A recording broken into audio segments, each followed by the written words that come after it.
Welcome, everyone. Today, we're going to dive into a concept that is truly the cornerstone of all financial mathematics: simple interest. Now, I know it might sound, well, simple, but getting a really deep, solid understanding of this is the bedrock for everything else you'll do. It's how you'll analyze loans, how you'll evaluate investments, and how you'll make smart, strategic decisions for any company. We're not just learning a formula today, we're learning the fundamentals language of capital. So let's start with a big question, one that's at the very heart of all finance. What is the price of using money over a period of time? Think about it. If your business needs cash right now to buy a new machine, what's the fair compensation for the person or the bank that gives you that money? They're giving up the use of their own money for a while. That price is what we call interest. And it's not just some random number. It's a reflection of risk, of opportunity cost, and of this fundamental principle that a dollar in your hand today is worth more than a dollar you're promised tomorrow. We're going to unpack that idea thoroughly.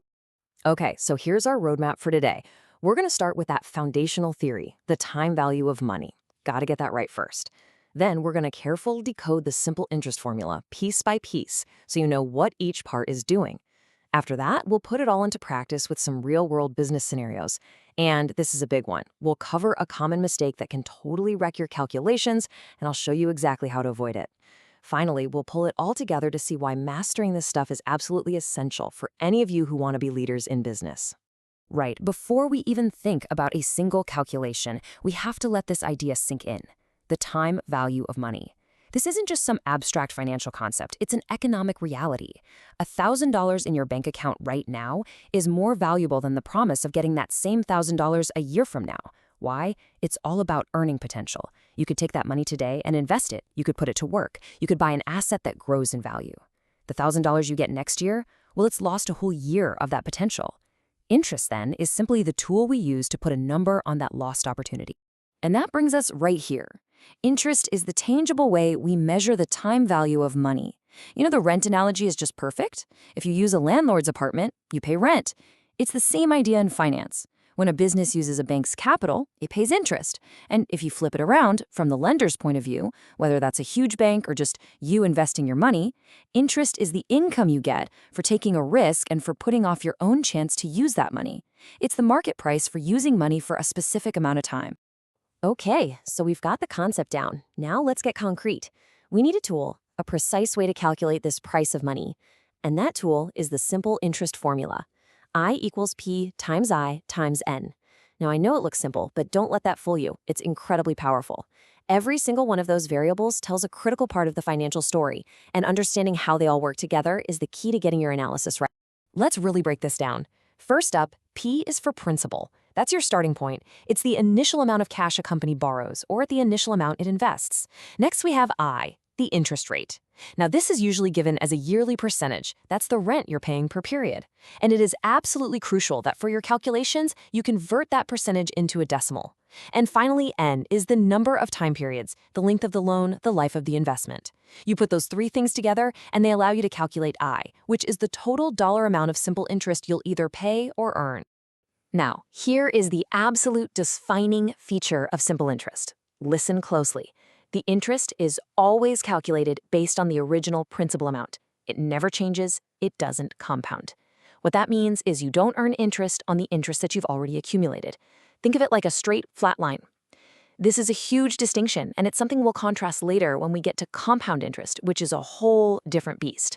For now, just remember, simple interest is mainly for shorter-term loans and investments where that compounding effect isn't as big of a deal. So let's burn this into our minds. I equals P times I times N. Simple, elegant. This equation is your first and most fundamental tool for figuring out the cost of capital and the return on an investment in a short-term world. Now, let's see how to actually use it. Theory is great, it's our foundation. But let's be honest, the real learning, the part that sticks, happens when you apply it. So let's shift gears and walk through a couple of practical business scenarios. This is where you'll see how this formula is actually used to make real financial decisions. Okay, I want you to imagine you're the CFO of a new startup. You found a great piece of equipment that's going to boost your production, but you need cash. A bank offers you a short-term loan. Your job isn't just to sign on the dotted line. Your job is to analyze this deal. What is the real cost of this money? How is this going to affect your company's bank account over the next 3 years? See? This is where knowing simple interest stops being a math problem and starts being a crucial management skill.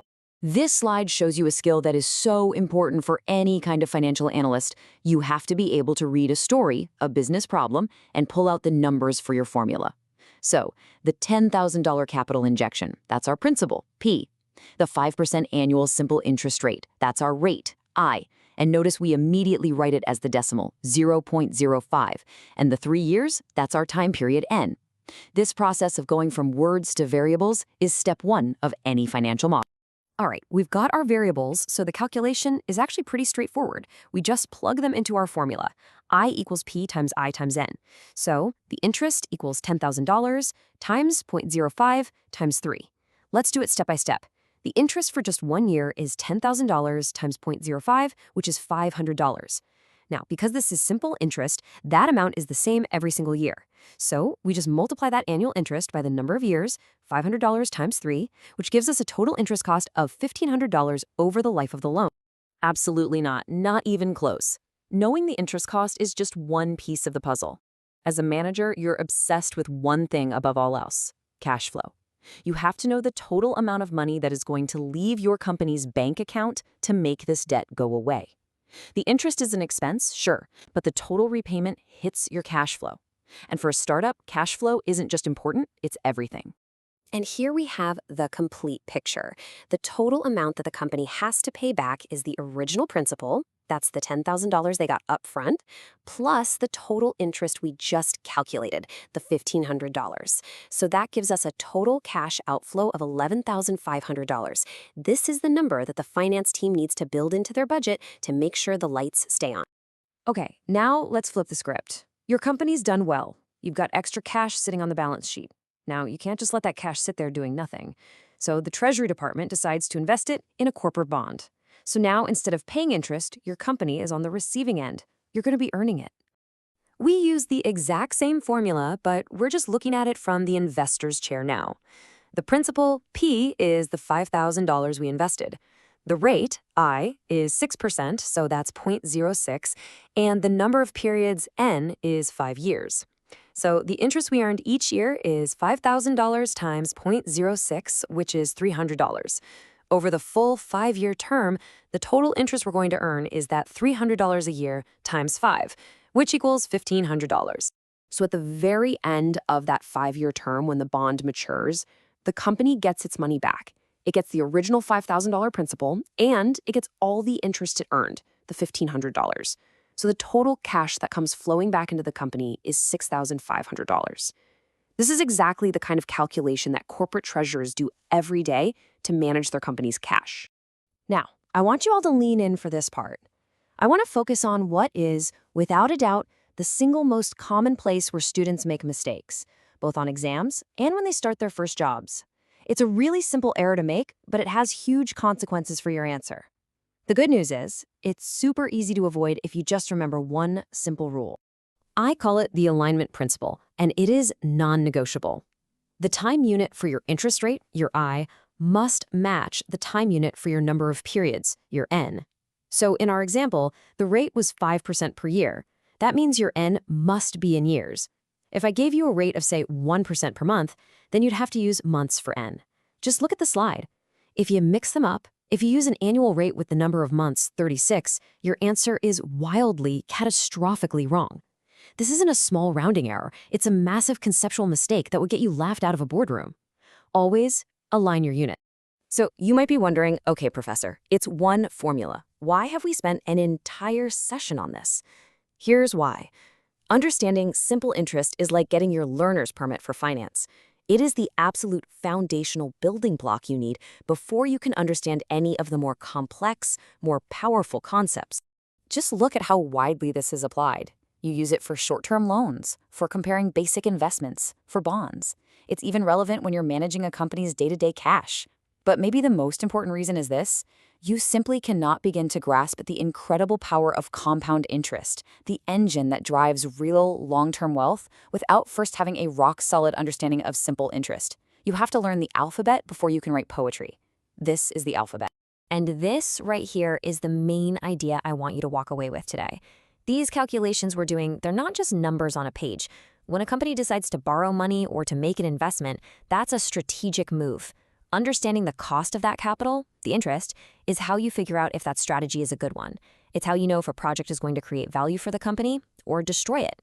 This isn't just math, it's the language of business. So, I'll leave you with a real-world puzzle to think about. Imagine you're presented with two different loan options. Loan A has a nice low interest rate, but it has a really long repayment period. Loan B has a higher interest rate, but you'll pay it off much faster. How do you choose? How would you use the simple interest formula, not just to calculate the cost of each one, but to actually compare them and make a solid recommendation to your boss? That's where calculation turns into real analysis. And in our next session, we're going to tackle that exact problem and introduce the next tool you'll need to solve it.